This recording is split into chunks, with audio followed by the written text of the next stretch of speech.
Let's take a look at the perfects for Biblical Hebrew, and we're going to focus on the Qal Perfect, but we want to take a look at some overall basics first. Beginning with the 7 main stems, we have the Qal stem, which is the base stem. So that is the simple or the base stem. Now, Qal itself means light, so the Qal is what we consider to be the light or the base stem. And probably about 2/3 of the verbs in the Hebrew Bible are in the Qal stem. The next stem over is the Nephale. This stem is often passive. So if there's a verb in the Qal and it also has a form in the Nephale is often passive. It can also be reflexive. Note that if there is no form for the Qal stem, the Nephale can have an active meaning.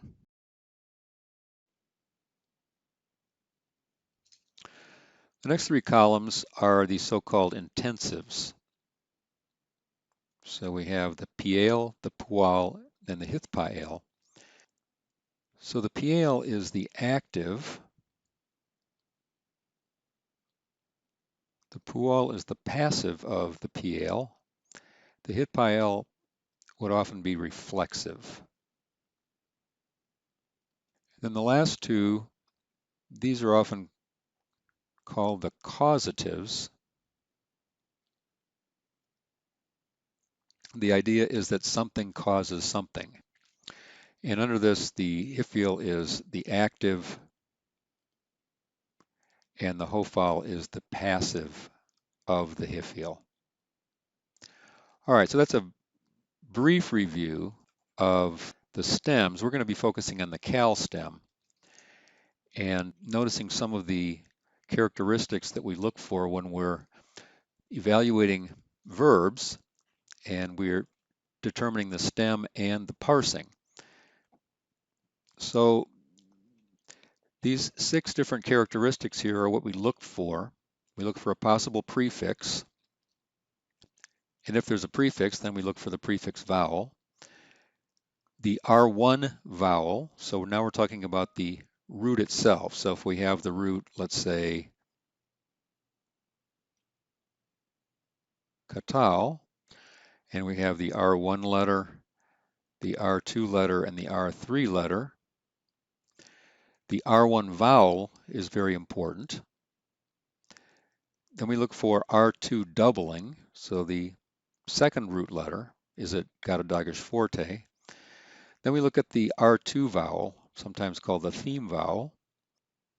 All of these first 5 characteristics mainly tell us what stem we're looking at. So which of these stems are we looking at? The suffix is what's going to tell us the parsing. And we'll take a look at that in a minute, but parsing is the conjugation, person, gender, number. We'll briefly look at what some of the other stems do, but we're going to be focusing on the Qal. So for the perfect or katal conjugation, we start with prefix. The Qal does not have a prefix, so that's a no-op there. So there's no prefix vowel. The Nephale does have a prefix, and so it's going to be a noon and typically a heric. So we'll put those 2 together, prefix and prefix vowel. Piel, no prefix, so no prefix vowel. Pual, no prefix vowel. The Hithpael has a hey tau with a heric, so that's and actually this is going to have then a silent schwa. So it's this hit is going to be its prefix.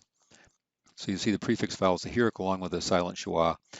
The Nephale is going to have a hey with a heric, and then the Nephale is going to be a hey with a kametz hatuf, so ho. Notice that the name itself will give you the prefix and the vowel. So Nephale, there's that ne. Hithpael, there's that hit. Hifil, there's the hin. Hofal, there's the ho. So that's very handy. Just knowing the names can tell you a lot. Now we'll come down here. The R1 vowel for the Qal is going to be a comates. There's no R2 doubling in the Qal. The R2 theme vowel is going to be a patak normally. In some cases, for a particular class of verbs called stative verbs, the theme vowel for Qal Perfects can be a patak, but it can also be a tsere or a holum. So for Qal Perfects of stative verbs, the theme vowel may not be a patak. And then the suffixes, we'll take a look at in a minute. These are what then determine how we finish parsing the verbs. Just for a little more information here, all of the intensives, they have R2 doubling. So all of these intensives, the pial, the pual, and the hithpael, they all have R2 doubling. And that's a key characteristic for identifying these stems. So let's take a look at these Qal Perfects. Note that the R1 vowel is normally comates. So we see it here in this entire left column and two of the examples in the right column. There's two cases where this vowel reduces. We'll talk about why in just a second. But note that the normal R1 vowel is a comates. For the R2 vowel, we see this patach. It reduces here, and then it's patach, patach, patach for everything else in the left column. On the plural side, we see a reduction, and then it is patach in all the rest of the cases. So your normal R1 and R2 vowels for the Qal Perfect are a comates for the R1 vowel and a patach for the R2 vowel. Now, when there are vocalic endings, for example, for the third feminine singular and the third common plural, then this second vowel, the R2 vowel, reduces down to a vocal schwa. This vertical line here, a metag, is telling us that the vowel that follows it is pronounced. It is a vocal schwa. We have two examples of that where we have a vowel at the end, a vowel letter here. Here it's a comates hey, and here it's a shurek. And then a couple of cases here where because the accent is on the last syllable in these cases, the first syllable, because it was originally open, it's now more than one back, and so it reduces. It's more than one back from the accented syllable, the tone syllable, and so it reduces in these two cases. So for the second masculine plural and the second feminine plural. Note that for several of these, the accent recedes back a syllable. So here we have katalta. Notice the accent here. So katalta and then katalti, and then we see it also for the first common plural, katalnu. For all the rest of them, the accent will be on the last syllable. So it's extremely important to memorize the Qal Perfect paradigm. It will also be important later to memorize the Qal Imperfects. And the reason is this. So this is a chart of part of the strong verb paradigm. And here's the perfects and the imperfects. Note that if you memorize the perfects and the imperfects, and then you learn all the three MS forms across the top, so the Qal all the way through the Hofal, you can pretty much fill in the entire rest of the chart. So this is a pretty intimidating looking chart here, but if you learn these and you learn these, you've got pretty much the means of filling in and identifying every other one of these. With a few exceptions, for example, under the Nephale stem, it's a little bit of a renegade stem. But this is why it's very important to learn the Qal column all the way down through the imperfects, and then the 3ms row for all the stems. So we're not going to worry about the 3ms row at this point. We're mainly focusing now on the Qals. Right now the perfects, and then very soon the imperfects. And so I recommend just going through these guys and reciting them.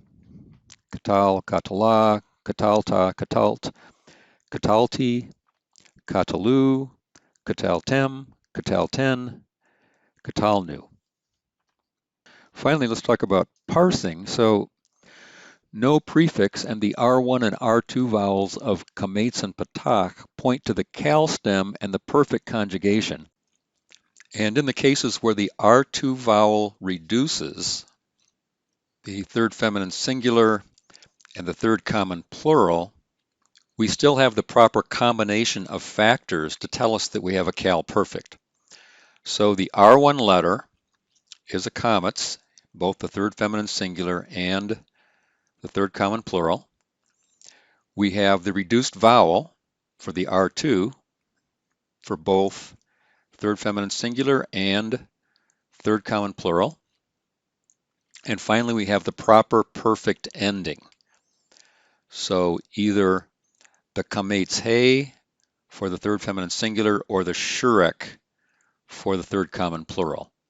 So this combination of factors allows us to see that we have a Qal perfect, either third feminine singular or third common plural. In general, it's the ending that gives us person, gender, and number. So as we can see on the chart, the combinations of person, gender, and number are 3ms, 3fs, 2ms, 2fs, 1cs, etc. So no ending tells us third masculine singular. The kamates hey ending tells us it's third feminine singular. The ta, so tau plus kamates tells us it's second masculine singular. The t with the tau with the silent schwa tells us it's second feminine singular. The t tells us it's first common singular, so tau hierik yod. So the shurek tells us we have third common plural. The tem ending, this tau sigol meme, tells us we have second masculine plural. The ten, so tau sigol noon, tells us we have second feminine plural. And finally, the nu ending, noon shurek, tells us we have first common plural. So it's that suffix, that ending, that helps us to parse this. And that's how we get our conjugation, perfect, our person, first, second, or third, our gender, masculine, feminine, or common, and our number, singular or plural. So there's some basics of the Qal perfect.